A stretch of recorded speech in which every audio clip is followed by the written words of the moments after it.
Chers collègues, nous avons avec cette crise, pour l'instant, évité le pire. Mais vous le savez, nous devons potentiellement nous y préparer. C'est l'objet de ce plan de redémarrage et de transition. 181 millions d'euros pour limiter la casse, pour éviter au maximum les pertes d'emplois, les pertes de savoir-faire, les faillites de nos entreprises, de nos associations, la mort silencieuse dans les tribunaux de commerce. Et dans le même temps, tirer les leçons de cette crise, nous positionner tout de suite, nous, la Bretagne, sur ce qui fera son succès, sur le succès de nos entreprises de demain. Ce qui fait la singularité bretonne a fait notre force, notre agriculture et notre agroalimentaire, j'en ai parlé ce matin, qui ont permis d'approvisionner des millions de Français alors que nous ne pouvions plus importer, et cela aussi bien en circuit court que dans les grandes surfaces de l'Hexagone. Notre aménagement du territoire, appuyé sur un maillage de villes moyennes et de 2 métropoles, qui a rendu la gestion des clusters peut-être plus facile et qui a aussi probablement renforcé l'efficacité du confinement en offrant des conditions de vie enviables pour beaucoup de Français.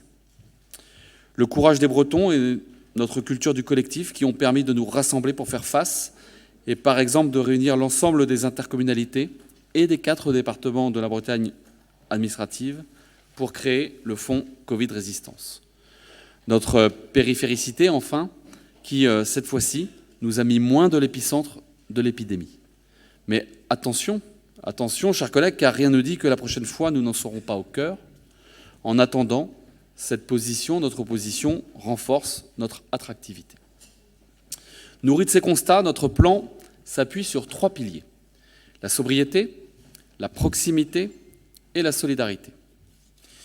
La sobriété tout d'abord, car il faut sortir, à mon sens, des débats pour ou contre la croissance. Il nous faut des emplois partout en Bretagne, il nous faut du développement économique et il nous faut de la sobriété, car nous n'avons qu'une planète. C'est une Bretagne du bas carbone et de la biodiversité que nous devons bâtir.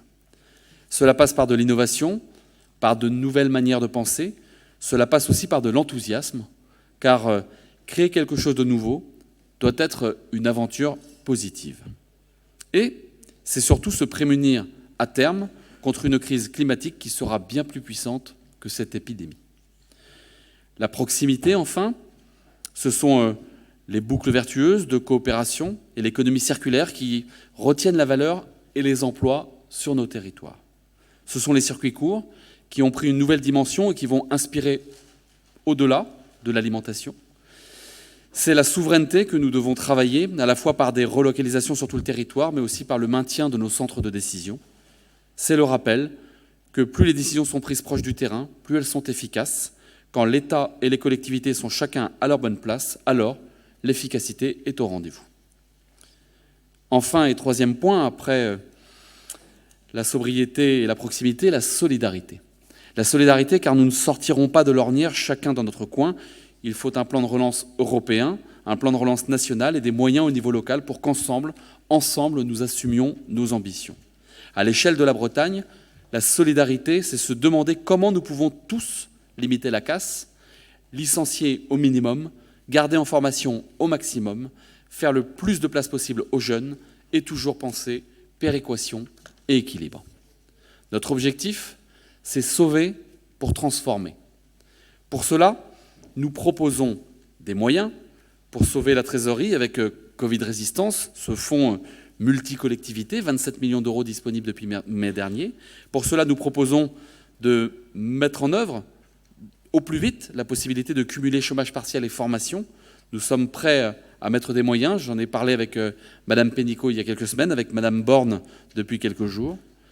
Concernant l'apprentissage, nous proposons en complément de l'État un plan de soutien au CFA, tout en regrettant, encore une fois, de ne plus avoir de compétences dans ce domaine.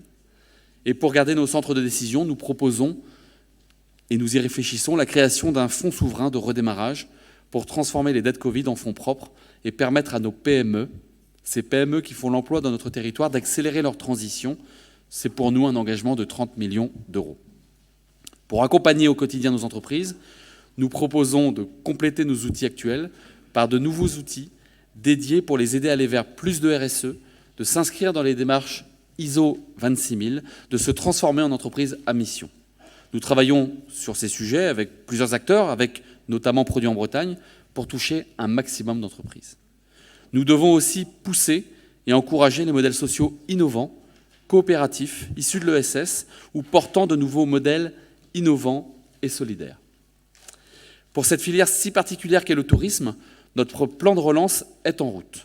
Il s'appuie sur nos dispositifs, dont le fonds Covid Résistance, mais aussi sur une campagne nationale remarquée que nous avons lancée il y a 15 jours, car la première demande des professionnels, c'est de retrouver la clientèle française.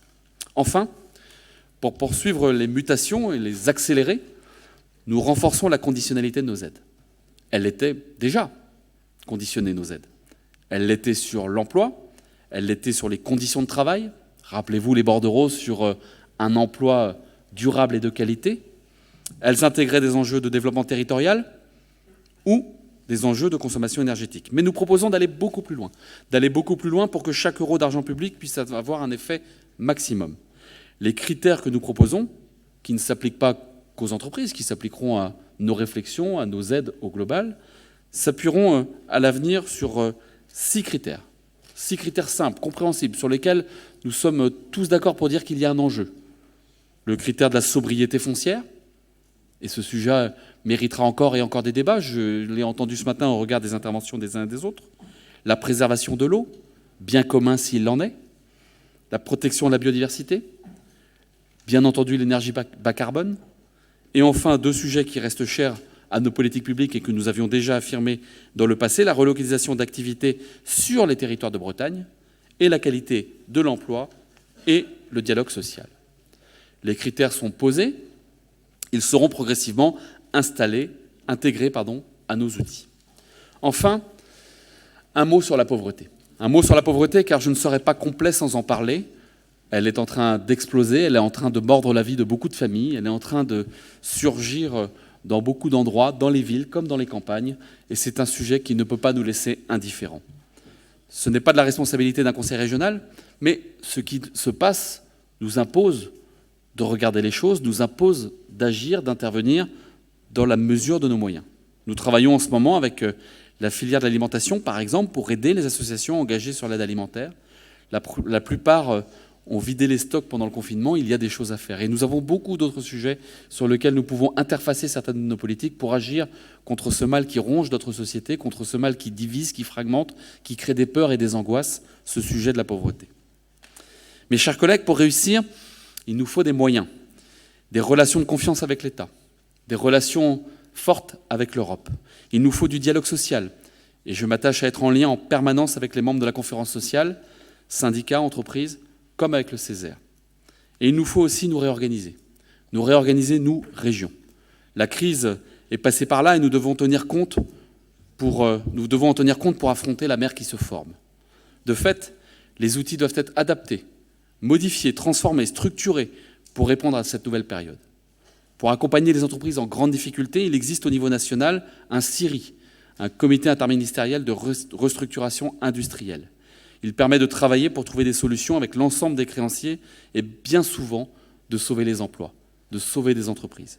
Ce fut le cas sur le sujet d'Oux, ce fut le cas sur beaucoup d'autres dossiers que vous n'avez pas forcément vu passer, mais qui ont fait l'objet d'un travail important, rigoureux, en lien entre les équipes de la région et les équipes des collaborateurs qui travaillent au sein de ce CIRI. Nous allons, avec la préfète de région, créer l'équivalent à l'échelle de la Bretagne. Créer l'équivalent à l'échelle de la Bretagne pour anticiper les crises, pour les prendre au plus tôt et trouver des solutions collectives pour les entreprises concernées. Tout ne se gérera pas ici. Nous pourrons assumer notre part et remonter au niveau national ce qui sera trop lourd, trop complexe et qui nécessitera une ampleur d'action différente que celle qui est à notre portée. Ce nouvel outil régional d'anticipation et de gestion de la crise, je l'ai dit, s'appuiera sur nos comités territoriaux emploi-formation, qui fonctionnent déjà, dont nous connaissons les périmètres, qui ont des habitudes de travail avec l'État, avec la région, avec les intercommunalités, avec les départements sur notamment les sujets d'insertion et d'orientation. Les outils d'innovation, les structures d'accompagnement des entreprises devront aussi bouger. Elles devront s'adapter, elles devront évoluer en lien avec les entreprises qu'ils servent. Et nous aurons, avec les consulaires, qui sont quelque part avec nous les coactionnaires de Bretagne Commerce International, à nous interroger sur les missions de BCI en prenant en compte ce qui se passe aujourd'hui dans l'économie, les évolutions du commerce international et de l'internationalisation de nos entreprises telles que nous les connaissons. Enfin, la crise qui arrive demandera plus de puissance d'action pour la région. Nous avons des compétences dans nos services, nous en sommes fiers. Nous avons des compétences dans notre agence, BDI, que nous avons déjà mobilisée là, depuis plusieurs semaines pour agir sur la crise, et d'ailleurs, y compris sur la fourniture de produits, de biens médicaux et d'échanges entre ceux qui produisent et ceux qui en avaient besoin. Je propose de les réunir pour répondre au sujet de la crise et à terme construire un pôle de transformation économique au service des entreprises, au service de nos territoires de Bretagne, là où tout se passe. Notre objectif est de mettre tous les moyens que l'on peut, s'organiser pour être plus efficace, tout faire pour anticiper. Mes chers collègues, la finalité, c'est d'être aux côtés des Bretonnes et des Bretons, de celles et ceux qui, dans les usines ou dans les bureaux, ont la peur au ventre de perdre leur boulot, des parents qui s'inquiètent pour leurs enfants, des plus jeunes qui se demandent comment ils vont réussir à trouver un emploi, des habitants qui voient l'entreprise importante du secteur en difficulté et qui se disent que cette fois, ça y est, leur tour est venu, que le territoire va mourir, des artisans, commerçants, restaurateurs, gérants de boîtes de nuit qui voient disparaître le travail d'une vie sans pouvoir se battre. Notre société peut partir en sucette et tout peut mal finir. Tout peut mal finir. Combien de gens rencontrons-nous ces dernières semaines qui nous expriment des peurs? Soyons lucides sur la situation, mais portons aussi une parole de confiance. Nous, Bretons, nous devons avoir confiance. J'ai confiance dans la Bretagne parce que j'ai la certitude que nous, Bretons, nous avons du courage, beaucoup de courage. Regardons ce que nous avons fait dans notre histoire. Peu de choses ont résisté à la force bretonne. Peu de choses ont résisté à l'ambition que nous portons pour notre région. Toutes et tous, ensemble, nous pouvons affronter la tempête et ses périls. Avec les chefs d'entreprise, avec les militants associatifs, avec notre jeunesse, avec les syndicats, avec les élus, chacun d'entre nous, avec nos artistes qui nous donnent ce supplément d'âme et qui nous permettent de déplacer les montagnes. Nous allons mener une bataille, mais je suis certain que nous allons la gagner. Merci beaucoup.